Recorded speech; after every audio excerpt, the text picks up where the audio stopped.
Chapter 9, Slide 1. In this chapter, you will learn about various types of musculoskeletal injuries.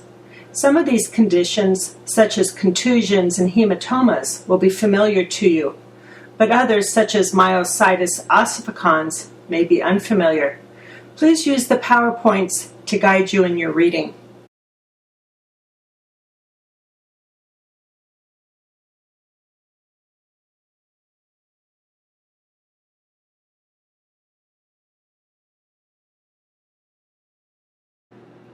Slide 3.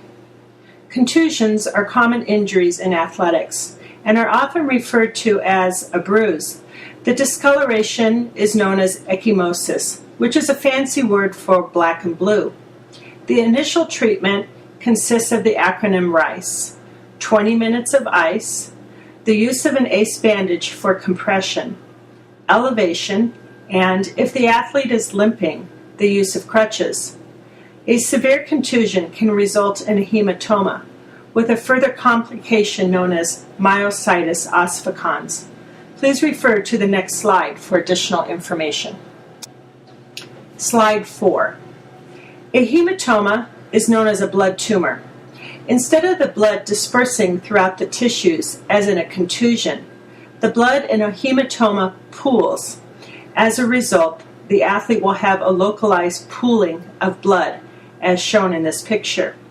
Utilize the RICE approach, and if the hematoma is quite large and painful, refer the student athlete to a physician for possible aspiration of the blood.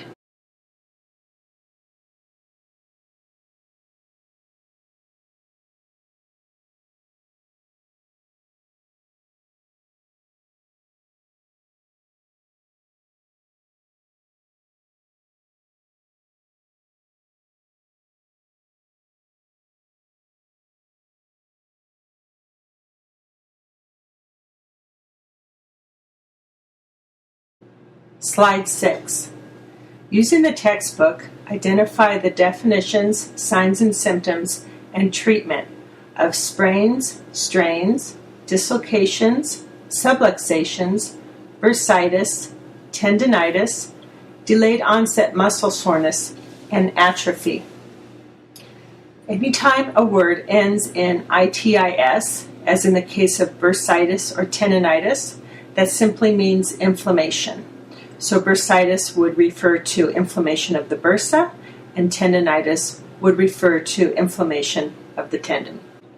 Slide 7.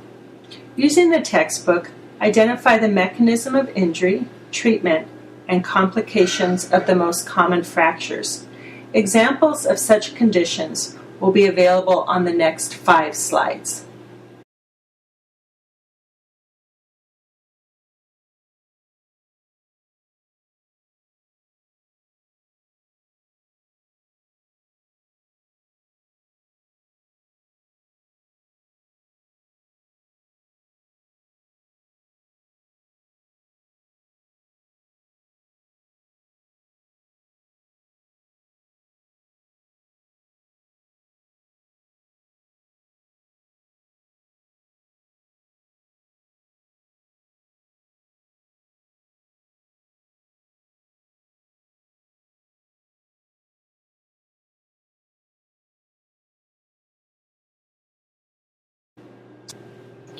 Slide 12. In sport, oftentimes medial tibial stress syndrome, also known as shin splints, will precede a stress fracture. To explain this in basic terms, the repetition and strength of the force is greater than the strength of the soft tissue and bone, causing a hairline or stress fracture. This fracture is not distinguishable on X-ray until healing has occurred. Therefore, bone scans, as seen in this slide, is the diagnostic procedure of choice. Notice the hot spot that is displayed on the left side of the X-ray. This is a stress fracture of the tibia. The treatment consists of rest and addressing the source of the problem, including flat feet, tight calves, overuse, and muscle weakness. If an athlete continues to play with a stress fracture, he or she may experience a complete fracture, which will be discussed in another section. Slide 13. Epiphyseal conditions refer to injuries to the growth plate. These growth plates are located at the end of the long bones in children and young people who haven't completed puberty. After the individual reaches puberty, the growth plates close and are replaced by solid bone. If a young student athlete sustains a joint injury, it is imperative that he or she seeks medical attention from a physician to rule out an injury to the growth plate. An undiagnosed injury could halt or inhibit growth. It is also important that young athletes never work through the pain and allow ample time for rest and recovery between athletic activity events. This is especially necessary for young pitchers, long-distance runners, and gymnasts. This chapter is now complete. You can now begin preparing your response to the second part of the forum located under Session 1.